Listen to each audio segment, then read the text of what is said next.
The Seat Ibiza Facelift is today on Autogefühl, your #1 resource for in-depth car reviews and your #1 community to discuss cars with Thomas. And 2008, the Ibiza in this generation was introduced.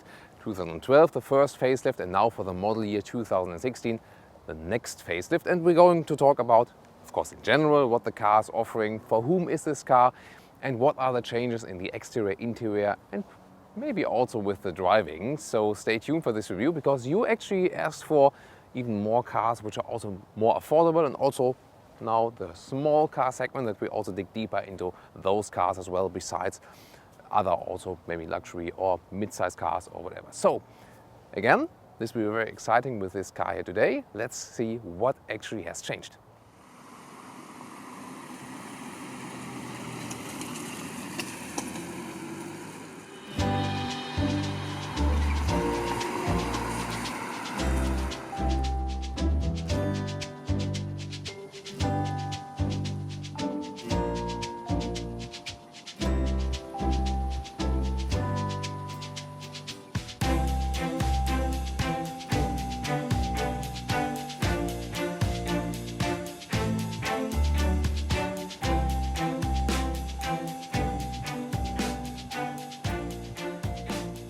The Seat Ibiza is a car that has an extraordinary young target group, not only because it's the small car segment and it's quite affordable from the price, entry price in Germany about 12,000 euros, but especially also inside the segment they have even younger customers, and that's well. Look at the design, it's quite dynamic design with sharp angles, especially you see it in the headlights, and they want to stress now with the facelift some more individualization, for example with colors here.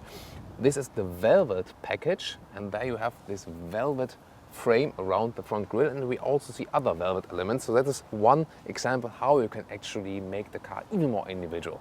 The color here, by the way, moonstone, and we'll also show you a lot of other colors quite soon, that you get an impression which one would you actually go for.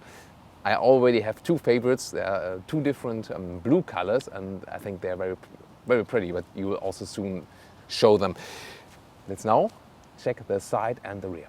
So we're in the small car segment. This car just about 4 meters in length, and you see that's relatively short, and the estate version, it says also it would be about 4 meters 20. It's a little bit longer. In this case it does make a difference also from the length if it's hatch or the estate. This one here is the 5-door version. The estate of course also have 5 doors, but there's also the 3-door version available, the SC. But usually, you know, the extra price is not that much, so I would usually go for this one here. You're more flexible then, as you can also easily access the rear part. And from the design lines, you see the Ibiza is a little bit more spectacular than the other cars in the small car segment. That might be a reason why also the younger people go for that one, because you see the one design line is starting here, and then it's not carried over until the back, because the second one starts above here. They kind of split, and this one leads to the rear then, and that gives the car a little bit more dynamic feeling. Of course, it's not that kind of very elegant then, because that would be meaning less design lines, but this one more goes in this sporty dynamic direction, and that kind of accounts for the whole car and for the whole brand of Seat, because they also have to differentiate it, for example, to Skoda or to the Volkswagen. You do get different color packages, and as I said, this one is the velvet package, and that means you also got the mirror caps in this very color, and the 16-inch alloys, which have a beautiful design in general, and then they have this 2-color scheme also with the velvet inside. So it's not really my favorite color combination, but I think it's a very nice thing that they offer this color pack, because you can make your car more emotional to yourself.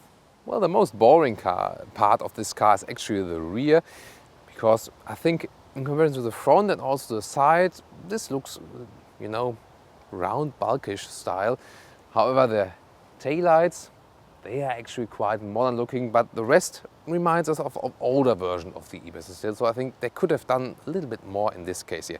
Maybe you've already seen at the front, the new Seat logo does not have this stripe in between. They now just saved it, and it's kind of an easier logo. It's not quite often that they change logos, manufacturers. Here it happened actually, and I think, well, it does look a little bit cleaner than before. Now a special color tour. Look at that one, red, very nice blue color, or blue-green mix, brown, black, white, or FR version, This is Moonstone, the color we have with the velvet pack. A couple of vehicles of that one. And then the special green color as well. So you think almost got all color. There are some Seat Alhambra, and now again some more Ibizas coming. This dark blue color, also quite beautiful. I think that would be my favorite color actually.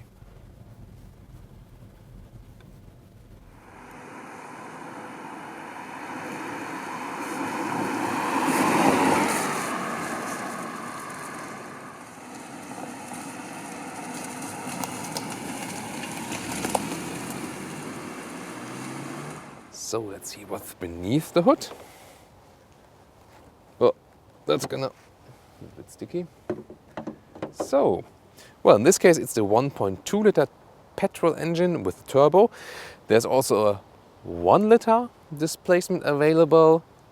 First of all, one with naturally aspiration, and then also a turbo. That's the new one with 2 different horsepower figures. It's 90 horsepower for this one here. And then for the new 1.0 liter, 95 and 110. The naturally aspirated is 75. And then there's also the top petrol engine with 1.4 liter. Was a little bit complicated. Just remember 1.0, 2 engines, 1.2 liter, 1.4 liter. So this is kind of the middle size engine. And the petrol engine really played a major role. There's also 1.4 liter TDI available. Not really that famous at the moment, TDIs, you know the background story. And in general, for the small car segment, the diesel doesn't really play a role here. I would just go for the petrol engine. Maybe the new 1.0 liter displacement with the turbo, or this one. So they will actually do fine. Of course, if you have the money to afford it, then just go for the most powerful one, the 1.4 liter.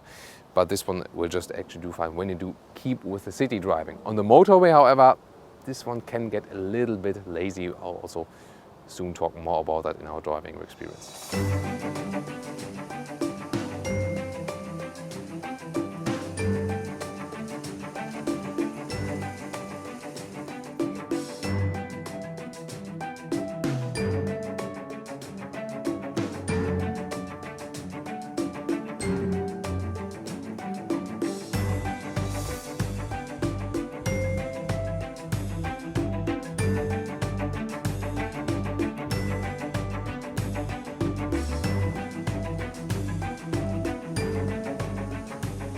Get inside with this standard key. We're gonna need that one as well, as we don't have a keyless entry. And well, the door, testing the sound, you know, it doesn't sound as good, I think, as in the Polo. That might be something where they save some cars from, you know, Seat to Volkswagen, that they don't isolate it that well, actually. So then on the interior, we also have this interior velvet package. It corresponds to the exterior, for example, not only inside of the doors, but also the inside of the steering wheel and the contrast stitches. The steering wheel, by the way, it has been renewed. You see, it kind of resembles with the Seat Leon. It is very slim, and therefore, well, I think I like it, the slim steering wheels, because you can get quite a sporty grip. And then look at the seats here as well.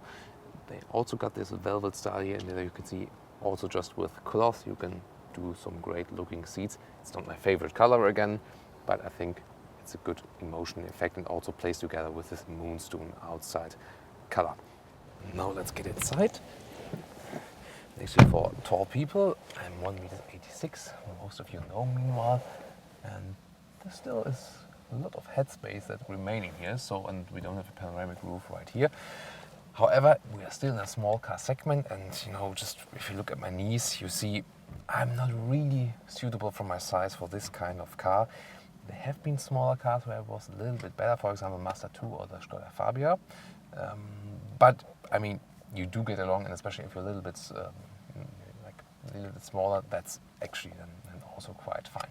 You see, the interior in general is quite clean, especially now with that new infotainment system. And they also worked on the surfaces. For example, here they use some little bit softened up plastic here now. You can touch that one. However, the top part is hard plastic. Also inside of the doors, that is also still hard plastic. However, you see you also got some cloth at the inside of the doors. So that is then a little bit nicer than the rest. We still have to put the key in here in a traditional way, just right here.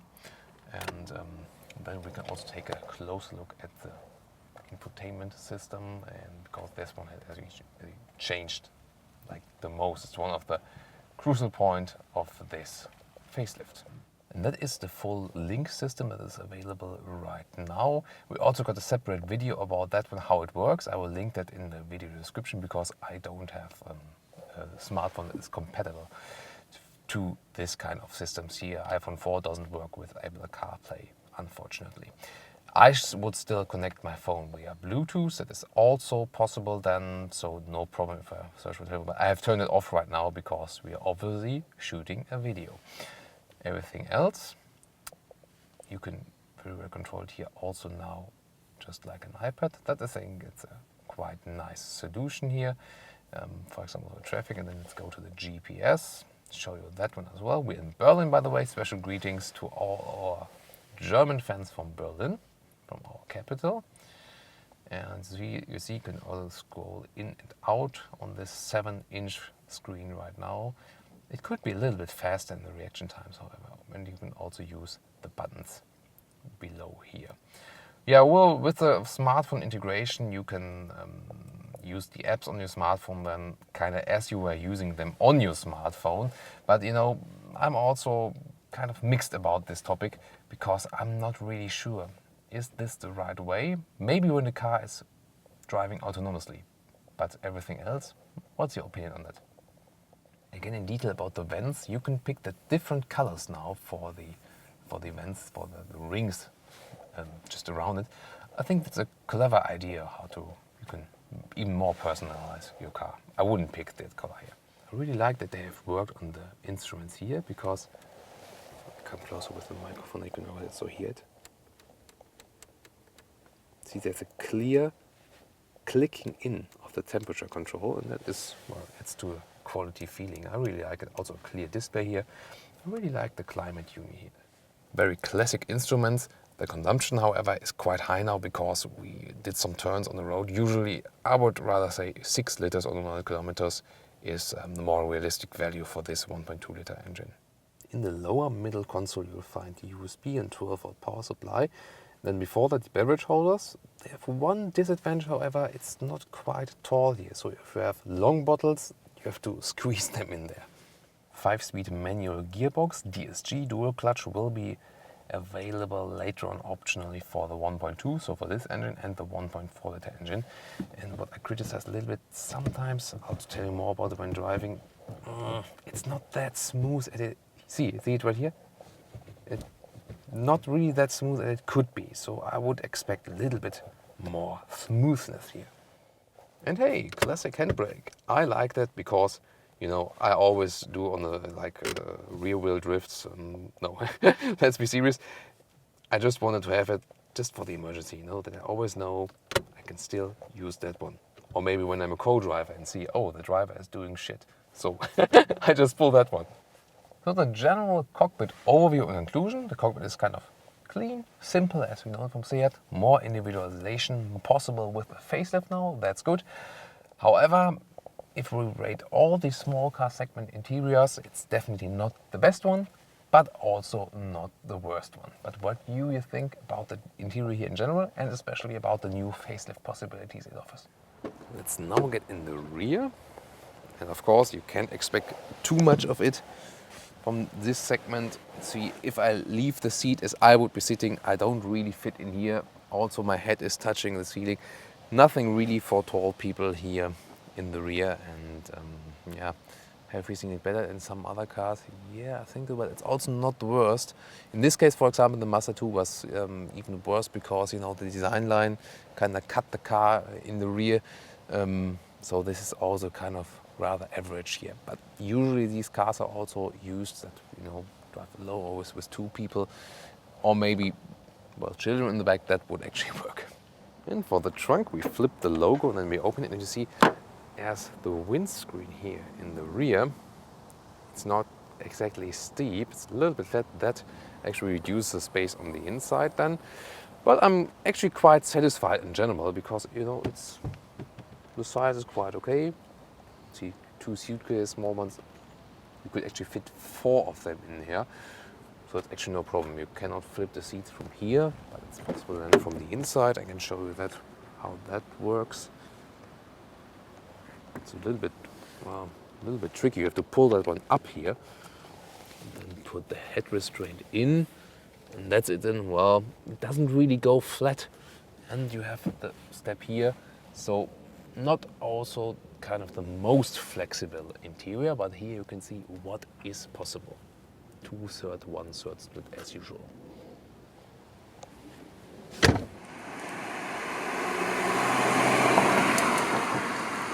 Let's go with the Seat Ibiza, and here we're test driving the 1.2 liter petrol engine. Just to remind you again, there was 1.0 liter, a naturally aspirated and a turbo, 1.2 liter and 1.4 liter, and there's also a 1.4 liter diesel, but doesn't really play a role for the small car segment here. 90%, for example, also in Germany, choose the petrol engines. And the 1.2 liter engine we're driving right here now, it's kind of in the middle then, so not the strongest one, but also not the weakest one. So maybe for a lot of people that will be a good compromise. And yeah, in general, this 90 horsepower is enough for city driving. You shouldn't expect a power output that is kind of sporty. No, definitely not. But when you keep it low speeds, it's perfectly fine. I would probably not go for the 1 liter of displacement. That might be, well, not enough, I think. But this one here, I think it's a very good engine. However, the new 1.0 liter engine, that is kind of this one that has been newly introduced in the facelift. So this one here, the 1.2, that has also been here before. Of course, you will also be stuck in traffic quite some time. And so it's also important how does the shifting work, the clutch, and also about the steering wheel. That is also important then. And I can tell you so far, the steering wheel in general is very soft, so you don't need much power to handle the steering wheel actually. And that might be important to a lot of the customers, because this car really has, as I said before, very young customers, and maybe get used to driving first, and so it's also not bad if you can easily control the car. However, by a soft steering that helps you when parking in the car, when you test the agility, is of course not that really stiff, but however, I wouldn't call it indirect, because all the steering commands I give in here, they're actually quite well transported. So that's pretty much fine. And as I'm switching lanes now, what else do I realize? You have a very good overview to all of the sides. So although we have a quite dynamic, spectacular exterior, when I look to the side, especially also to the right and behind, I can exactly see where the car is ending. And that helps you, especially when you drive inside the city. The shifting process here with the 5-speed manual gearbox, I can just moan a little bit about it, because sometimes it's not smooth enough for me. I'm not sure. So I had small cars that were actually a little bit better in that one, because sometimes when you shift, it doesn't really take the gear in smooth for the next gear up, for example, and well, it's basically okay, but also not that I would say it's a really good shifting here. There will also be a Dsg, a Dual-Clutch Transmission, available at a later stage. We cannot drive that one yet now, but it will be available quite soon as well. But then again, if you think about in a small car, does it really pay off? Because the Dual-Clutch Transmission is of course a high extra price. Then again, do you really want to pay that? That's always a question then. So in general, the driving makes a good quality impression, as we also use from the interior of the vehicles from the Volkswagen Corporation. And well, this interior has been spiced up, as we've told you in the interior review, and that's also something when you drive that you get a little bit cheered up if you look at your favorite color combination you've also picked for the interior. That's also a quite nice feeling just when driving the car. Also the steering wheel has been redesigned a little bit, I've told you, and well, in general, you know, it's a perfect neutral small car for driving inside the city. and still at a quite good price here. And I think just from a driving perspective, you know, it's nothing real spectacular, but it's very handy as it's also just so small, about 4 meters in length, as we've shown you as well. And that really helps you while driving. And you know, we're stuck kind of in Berlin traffic. And the good thing is when you drive like that now, someone wants to crash into us almost.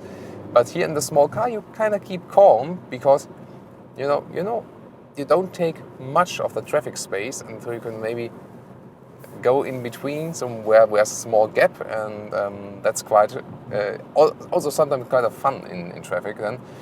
And you can better react to situations like these we just had here, and that's actually a good advantage here of the small size of the car.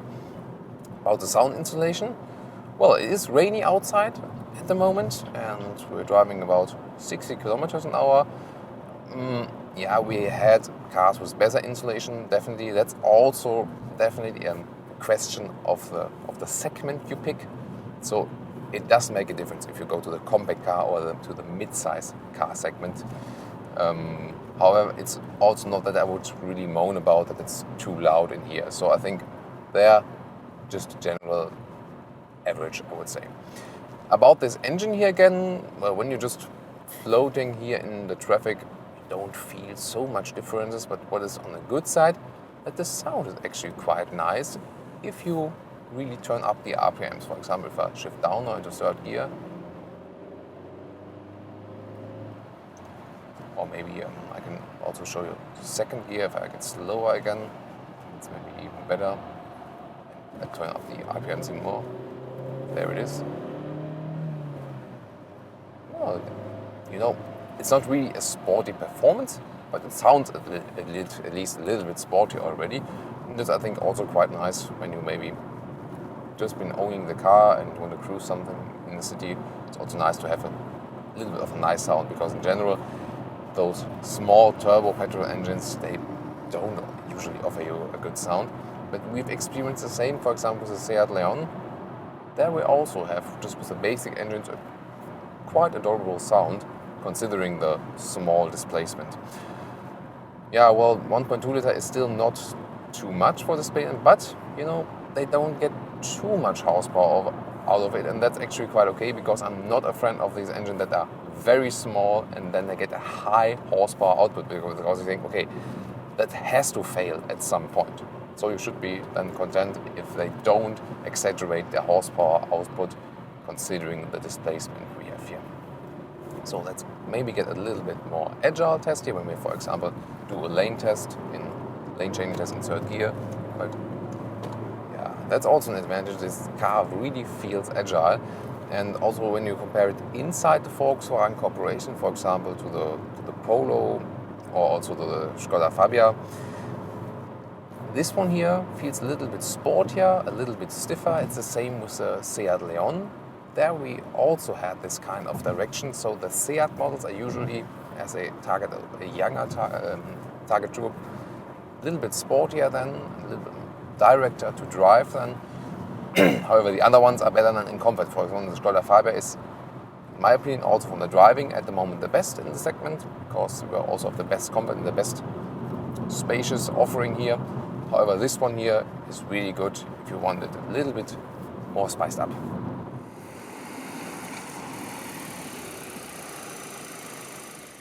And now to the conclusion of the current Seat Ibiza.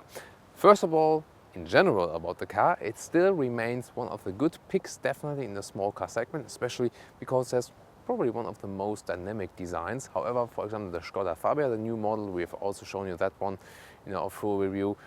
That one stepped up the game right now. It's not really kind of the boring alternative to it. Already looks quite good. And also the other manufacturers in the non-premium segment, for example with the Mazda 2, that they have also stepped up the interior quality level. So the competition is really fierce already in this small car segment. But definitely this one here has one of the sharpest outlooks, and therefore it's also kind of famous with the younger customers, for example. Everything is quite solidly built, also from the interior quality, and we now with the facelift can individualize the car a little bit more, for example with these color pack options. and also the updated infotainment system is also quite nice. However, the changes are not that deciding actually, so not so much has changed with the whole facelift here now, especially in the outside. You wouldn't really tell the difference to the pre-facelifted model. Well, some customers might argue, okay, that's quite good because then my pre-facelift model won't get worthless, but maybe they could have done a little bit more here with this car. On the interior, they improved also a little bit from the surfaces here, but also not that drastic changes. So, however, about the changes we have shown you, I want to hear your opinion, of course, on that one. And what would be my pick in the small car segment? Yeah, I think this is already a quite good choice because also the price is very attractive. However, I think at the moment I would still go with the Skoda Fabia, I think, just if you want to hear that question answered. Yeah, looking forward to your feedback on all the different aspects we've covered, and I hope to see you also at the next Autogefühl episode with Thomas. Thank you.